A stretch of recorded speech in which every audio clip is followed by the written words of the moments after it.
জামাতে ইসলাম অবশেষে জনগণের কাছে ক্ষমা চাইলেন। এই যে নির্বাচনের আগে জামাতে ইসলাম নানান ধরনের গুজব ছড়িয়েছে, নানান ধরনের কথা বলছে, বিএনপিকে নিয়ে একের পর এক মিথ্যা ন্যারেটিভ তৈরি করার চেষ্টা করছে, জনগণকে বিভ্রান্তি করার চেষ্টা করছে। জামাতে ইসলামের নেতারা এক একজনে এক এক সময় এক এক ধরনের কথা বলছে, আর সেগুলো সোশ্যাল মিডিয়ায় জামাতের বট বাহিনী দিনের পর দিন ছড়িয়ে দিয়ে জনগণকে বিভ্রান্তি করেছে। এত কিছু করার পরে যখন জামাতে ইসলাম দেখলো যে আসলে এগুলো করা তাদের ঠিক হয় নাই, এগুলো করেও জনগণকে বুঝানো যায় নাই, জনগণকে সর্বোচ্চ মিথ্যা কথা বলেও যখন বুঝাতে পারে নাই, তখন জামাত ইসলাম সঠিক পথে আসছে। সর্বোচ্চ মিথ্যা কথা কেন বললাম? এই যে জামাত ইসলামের অনেক নেতারা বলছেন যে দাঁড়িপাল্লায় ভোট দিবেন, জান্নাতে যাবেন।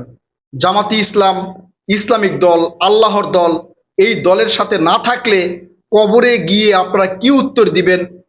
এই ধরনের সর্বোচ্চ মিথ্যা কথা বলার পরেও জামাতে ইসলাম জনগণের মনে জায়গা করে নিতে পারে নাই। এরপরে জামাতে ইসলাম দেখলো যে নির্বাচনে তাদের গোহারা, সব জায়গায় হারে গিয়ে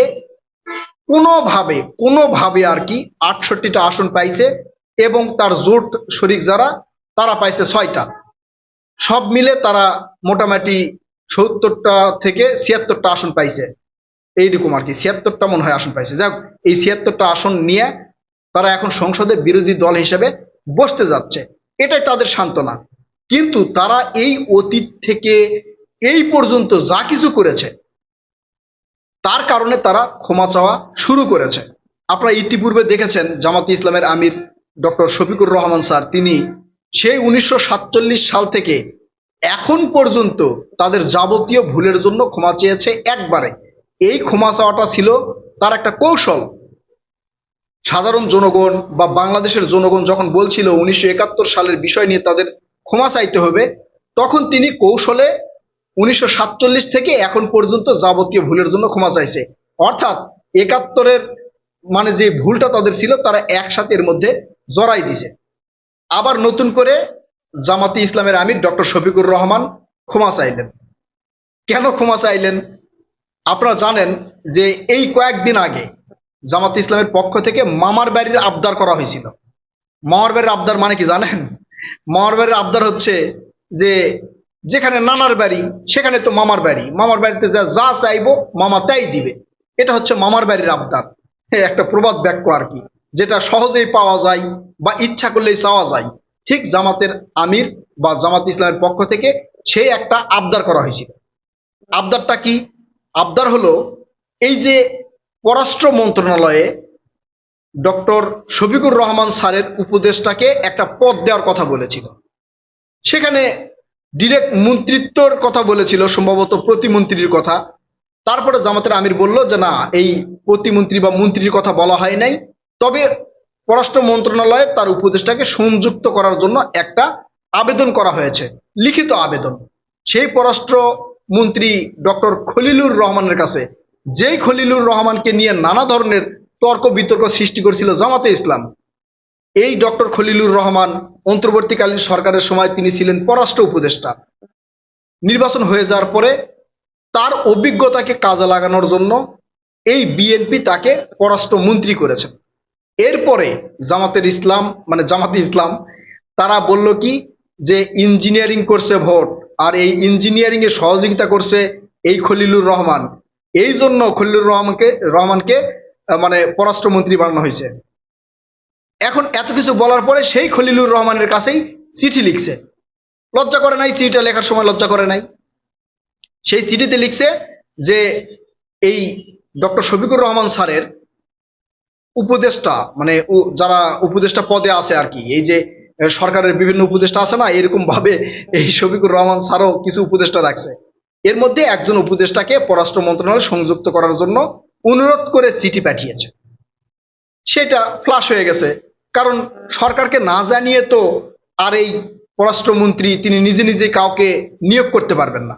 সেটা ফ্লাশ হয়ে গেছে, জনগণের কাছে দেখাই দেওয়ার পরে এটা নিয়ে যখন বিভিন্ন ধরনের আলোচনা সমালোচনা চলছে, তখন ডক্টর শফিকুর রহমান স্যার তিনি ভুল স্বীকার করে মাপ চেয়েছেন সরকারের কাছে, যেটা একটা ভুল হয়েছে। তিনি মোটামুটি ব্যাপকভাবে এটা জানাই দিয়েছে যে এটা আমার ভুল হয়েছে। সরকারের কাছে মাপ চাওয়া মানে জনগণের কাছে মাপ চাওয়া, কারণ এই সরকার তো জনগণের সরকার। তো এই সরকারের কাছে মাপ চাওয়া মানে জনগণের কাছে মাপ চাওয়া। তো এই বিষয়ে যেহেতু মাপ চেয়েছে, এখন জামাতের আমির একের পর এক ভুল বুঝতে পারবেন।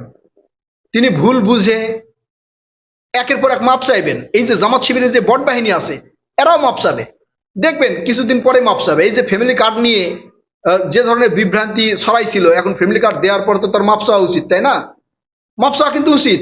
মাপ চাই নাই, চাইবে, মাপ চাইবে। দেখেন, আমি বললাম তো মাপ চাবে। যদি লজ্জা থাকে, শরম থাকে, তাহলে মাপ চাইবে, তাছাড়া মাপ চাবে না। কারণ এদের লজ্জা শরম কম তো। তারপরেও হয়তো ভুল টুল বুঝে মাপ চাবে। যেমন পিনাকি ভট্টাচার্য এখন আর সেই কথাগুলো বলতেছে না। কোন কথাগুলো? কোন কথাগুলো মনে আছে? এই যে ফ্যামিলি কার্ড নিয়ে যে একের পর এক কথাবার্তা বলছিল, সেই ফ্যামিলি কার্ড নিয়ে আর কথা বলছে না। এখন দেখবেন যে পিনাকি ভট্টাচার্য একসময় মাপ চাইবে।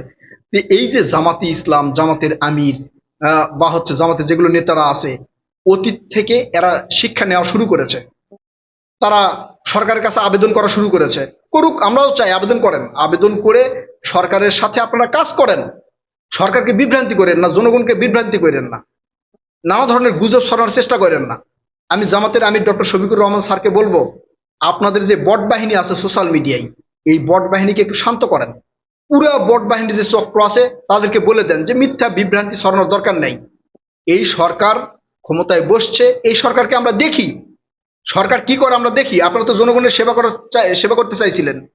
তো জনগণ যেহেতু আপনাদের সেবা নেয় নাই, নির্বাচনে আপনাদেরকে হারিয়ে দিয়েছে, সেই সেবা যদি এই সরকার সঠিকভাবে করতে পারে করবে।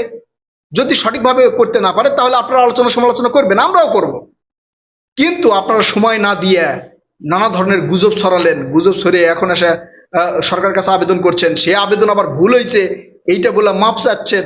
ভালো কথা, মাপ চাওয়া ভালো। ভুল ত্রুটি সবাই করে, কিন্তু মাপ সবাই চায় না।